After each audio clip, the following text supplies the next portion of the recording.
Ey,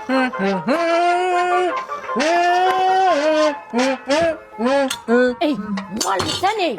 Nima qilyapsan? Bitta menga beribsan. Yine kuy bastalaymi? Kuyin itga kerakman, bormonlarga o'qi. Yine hali o'g'li zo'r bo'ladi, shunchasi oson bo'lmadi. Hamishadan tuljuq bo'laqa. Har tartib qo'shib turgan. Yine o'qishga kirdim san'atga, kontrakt. Kim bo'lib chiqasiz yerdan? San'atkor muxlislarim eshitadi meni.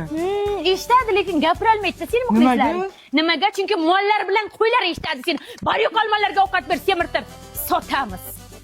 Nechalik ashlaysan ham mayli ekan. Bugungi intervyu butun dunyoga taniqli bo'lgan Xurshid va uning onasi Xurshida opa bilan. Xurshida. Bunday natijaga erishish uchun qanday qiyinchiliklar bo'lgan? Qiyinchiliklar juda ko'p bo'lgan, rosa qiynalganmiz. Shu qiyinchiliklar hammasi inam tarafdan bo'lgan. Endi eslab o'tmasang bo'lmaydi-da. Bilasizmi? Musobaqalarda 2-chi, 3-chi o'rinlarni olib kelib, bolam bechora jilab o'tiradi. Men jilaman, hali men sen talantingni butun dunyoga tanitaman deganman. Tanitdimmi bolam? Tanitdimmi? Aytda, nima gapirmaysan? Bitta kechqurun uyqu bermay, hamsiyalardan gap eshitadi. Men ashula aytsa bor-ku, lekin men yemasam yemam, ichmasam ichmadim. Mana asboblarni chalaydi. Butun cholg'i asboblarni olib berganman. Hali mana qo'lda ko'tarib turibdi-da. Ko'rsatib, gap bir nima jim o'tiribsan? Ko'rinib turibdi, hali ham bu qiyinchiliklar o'tib ketmabdi. Qiyinchiliklar o'tib ketgan yo'q, hammasi inam tarafdan qolgan chotki. Sen ham yo sharmanda qilyapsan bu yerda?